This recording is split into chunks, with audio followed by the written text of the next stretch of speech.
The future Hollywood star was born on the first day of winter in 1945 in a poor Jewish family of a housewife and house painter at the Pearl Harbor Naval Base in Honolulu, Hawaii. The Midlers lived modestly, saving on everything they could. The salary of the father and the money he received from endless part-time jobs was only enough for the bare necessities for 3 children. Betty had an older sister and a younger brother who was mentally retarded. Named by her parents in honor of the legendary Oscar-winning actress Bette Davis, the girl from an early age dreamed of breaking out of helpless poverty and conquering Broadway, and maybe Hollywood, if she was lucky. But definitely leave Hawaii. She studied, sang, danced, participated in school plays and music competitions, and when she had to start working at a cannery as a teenager to help her parents, she realized that she needed to flee the city. There, where the shine of spotlights beckons and promises a happy, well-fed life. Betty entered the University of Hawaii at the Department of Drama and heroically unlearned for 3 months. However, I quickly realized that there was sorely lacking time for creative realization and going to auditions. And contrary to the opinion of her father, who condemned the profession of a singer, she dropped out of school and set about storming the musical Olympus in New York, where she moved to the Fee from a small debut role in the film Hawaii. True, there was no easy road. Midler went through hundreds of auditions, part-time jobs as a dancer in bars, a glove saleswoman in a department store, and vocal performances in gay saunas, where the girl, gifted with a beautiful voice, sang songs by Bob Dylan and Rosemary Clooney. Ironically, her fate found it there. And 2 years later, Betty was waiting for a resounding success. The musical drama The Rose, starring her, based on the biography of the legendary rock singer Janis Joplin, brought the actress 2 Golden Globes at once, BAFTA and Oscar nominations, as well as a Grammy for all vocals for the film. And for the soundtrack.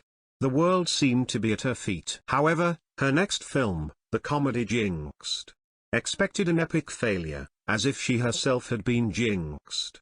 The rental did not even recapture the production costs. Another would have gone into a long depression, but not Midler. She pulled herself together, and, not without the support of a loving husband, played for broke. She wrote the children's book Divine Child, which became a bestseller according to the New York Times, then, in partnership with film producer Bonnie Bruckheimer, created the production company All Girl Productions and signed a contract with Disney.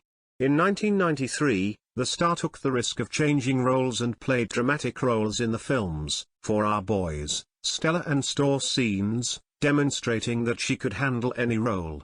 The audience was delighted, and critics appreciated Bette's talent, honoring her with a Golden Globe and an Oscar nomination as the Best Actress for her role in the first film. Although she managed to play in comedy again. The film, a fairy tale hocus pocus, did not particularly impress the critics, but the audience really liked it. On the wave of success, Midler traveled all over America with a tour.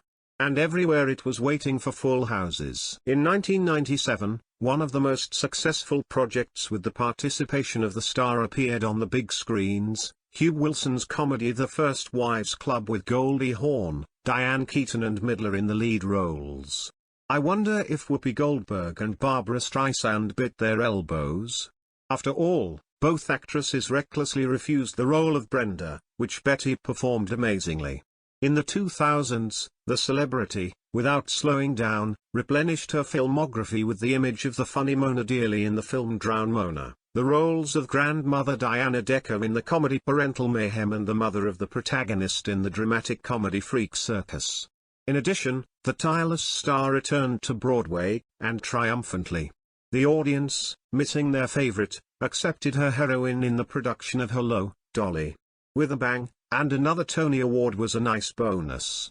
In 2021, Midler lent her voice to the Addams Family, Hot Tour character, Graham Adams.